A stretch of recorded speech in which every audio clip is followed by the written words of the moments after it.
কে vote দিতে পেরেছে, কে vote দিতে পারে নাই, এর সাক্ষী আমরা সবাই।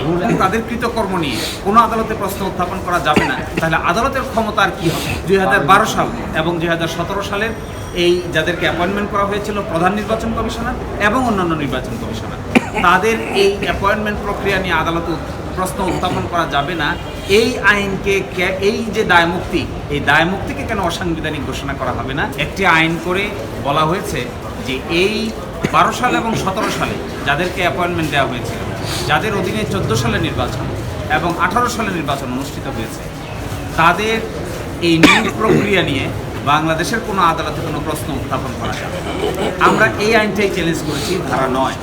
আমরা বলেছি বাংলাদেশের কোনো আইনে এই ধরনের বিধান থাকা অসাংবিধানিক নয়, কাউকে দায়মুক্তি দিয়ে, অর্থাৎ তাদের অ্যাপয়েন্টমেন্ট নিয়ে এবং তাদের কৃতকর্ম নিয়ে কোনো আদালতে প্রশ্ন উত্থাপন করা যাবে না, তাহলে আদালতের ক্ষমতা আর কী হবে? 250-টিরও বেশি ডিজাইন অপশন নিয়ে ওয়ালটন স্মার্ট ফ্রিজ, বোঝে আপনার প্রয়োজন। আদালতের ক্ষমতা তো সাংবিধানিক ক্ষমতা। আদালতের ক্ষমতা 102 অনুচ্ছেদে গৃহীত সুপ্রিম কোর্টের জুডিশিয়াল রিভিউ পাওয়ার আছে। এটি হলো সংবিধানের মৌলিক স্তম্ভ। এই সংবিধানের মৌলিক স্তম্ভকে কোনো আইন করে কেড়ে নেওয়া যায় না। এটাই পঞ্চম সংশোধনী মামলায় সেটেল হয়েছে। এই জন্যই আমরা আজকে আদালতের সামনে যুক্তি উপস্থাপন করেছিলাম।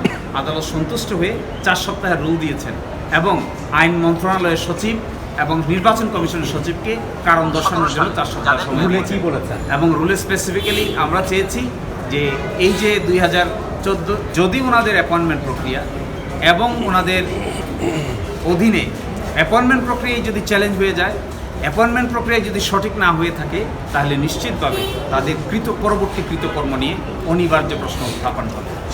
কারো যদি একটা অফিসে, যদি কারো অফিসে বসারই বৈধতা না থাকে, অ্যাপয়েন্টমেন্ট প্রক্রিয়াটাই বৈধ না হয়ে যায়, তাহলে কি করে একজন মানুষের কৃতকর্ম বৈধ হবে? তার অংশ হিসেবে 2014 সালে নির্বাচন হয়েছে, 2018 সালে নির্বাচন হয়েছে।